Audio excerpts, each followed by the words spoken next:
كتيبة رجال الله بقيادة المجاهد طاهر أثناء تواجدها في خال العسل تمشيط قوات الأسد في مزارع خال العسل.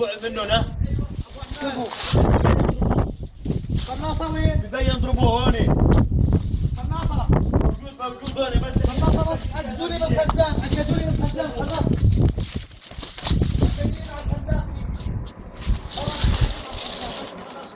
تمشيط كلاب الأسد في مزارع خال العسل. الله أكبر الله أكبر.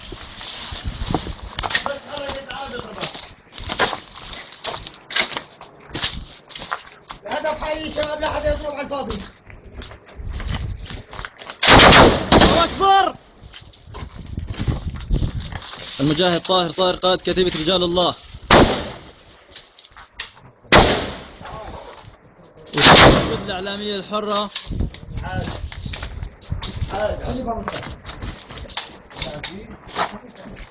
عم محمود بس بدي برجي حالك على الطلاقة. أبو أحمد برجي حالك على الطلاقة. بعد ما شرب جبتوا له الأكل، جبتوا له الأكل. غطوا علينا ما نفتحنا أي خيل قدامنا. أعطيهم يا عبود. عبدو أنت غطي علينا بس نفتحنا الخيل قدامنا. إذا أول وحدة مباشر حط القذيفة الثانية. رجع ماشي. أبو أحمد جاهز؟ يلا أخوي يلا. من ما تصيبون أهل قدامكم ها؟ انتبه من عربي.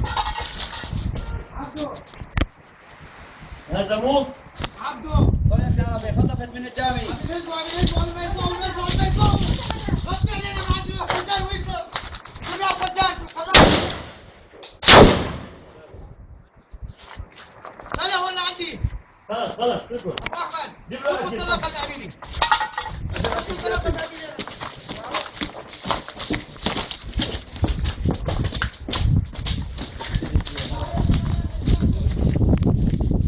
وجود الإعلامية الحرة في كتيبة رجال الله الملقبة بذبيحة الشبيحة. الله أكبر الله أكبر بالعزة الله.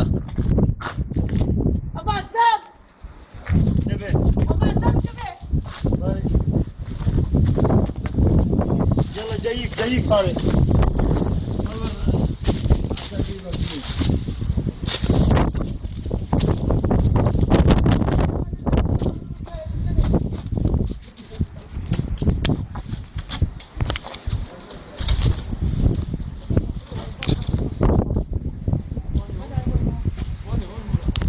أنا عارف.